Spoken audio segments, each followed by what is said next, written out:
Subscribe to our YouTube channel and press the bell icon to never miss any update from Samco. Hello friends, market में इस week हमने एक ज़बरदस्त rally देखी और सही बताऊँ तो सब हैरान हैं। आखिर यूएस में इस प्रकार की रैली आई कैसे?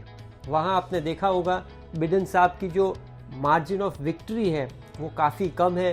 लिटिगेशन शायद हो सकते हैं अपर हाउस या सेनेट जिसे वहाँ कहते हैं और यहाँ पे हम राज्यसभा कहते हैं, वहाँ पे शायद उन्हें मेजॉरिटी नहीं मिलेगी, डिसीजन मेकिंग स्लो हो जाएगा। फिर भी वहाँ पे हमने एक शानदार रैली देखी। तो market fools everyone all the time. तो ये 2016 में भी इसी प्रकार से कुछ हुआ था यूएस में, जब हिलरी क्लिंटन वहाँ पे प्रेसिडेंसी के लिए और ट्रंप साहब लगे हुए थे।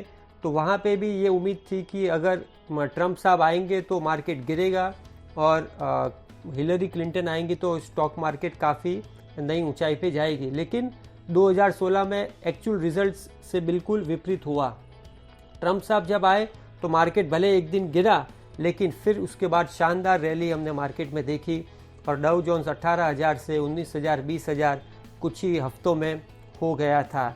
तो 2016 हो या 2020, market fools everyone all the time. लेकिन जो मेन बात है कि शेयर बाज़ार में तेज़ी रहेगी, क्योंकि यूएस गवर्नमेंट एक $2 ट्रिलियन का प्लस माइनस थोड़ा बहुत हो सकता है, लेकिन ये पैकेज थोड़े समय बाद आएगा और ये लिक्विडिटी के कारण मार्केट में पहले से एक रैली हम देख रहे हैं। हालांकि वैसे तो भारतीय सरकार वैसे तो काफ़ी अक्लमंद है।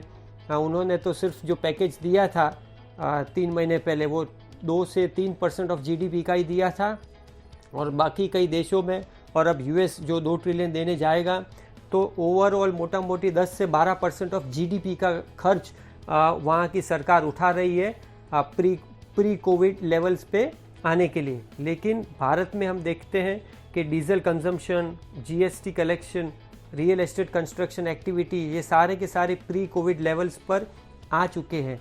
वैसे तो भारत सरकार ने कम खर्चे में एक महीने में इकोनॉमी वापस पटरी पे आती दिख रही है, लेकिन पूरी दुनिया के सरकारों ने जिस हिसाब से जो खर्च किया है स्टिमुलस के लिए वो काफ़ी बड़ी मात्रा में है और इसके आफ्टर इफ़ेक्ट्स आएंगे, ज़रूर आएंगे।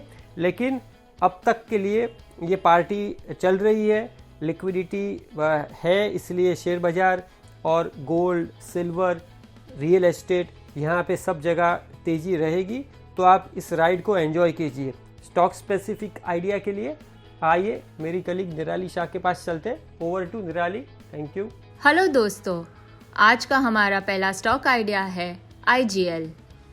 आईजीएल का शॉर्ट टर्म ट्रेंड बुलिश बन गया है क्योंकि स्टॉक ने हाल ही में फॉलिंग रेजिस्टेंस लाइन को ब्रेक किया है।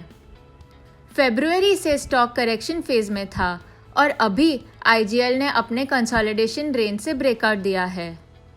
अगर हम ट्रेंड फॉलोइंग इंडिकेटर्स देखें तो एमएससीडी ने पॉजिटिव क्रॉसओवर दिया है और ऑन बैलेंस वॉल्यूम भी अपने शॉर्ट टर्म एवरेज के ऊपर जाता दिखाई दे रहा है। सब इंडिकेटर्स बुलिश मूव का इशारा कर रहे हैं शॉर्ट टर्म में। इसके Q2 के नतीजे भी अगले वीक में आने वाले हैं और रिजल्ट्स के कारण स्टॉक में भी अपमूव आ सकता है। ट्रेडर्स इस बढ़िया अपॉर्चुनिटी में रिट्रेसमेंट पे लॉन्ग जा सकते हैं 450 के टारगेट के लिए 394 के स्टॉप लॉस के साथ।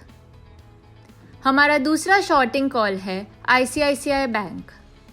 अगर आप देखें तो आईसीआईसीआई बैंक अपने अपवर्ड स्लोपिंग चैनल पे ट्रेड कर रहा है, जो कि बैंक निफ्टी के मूवमेंट के समान है।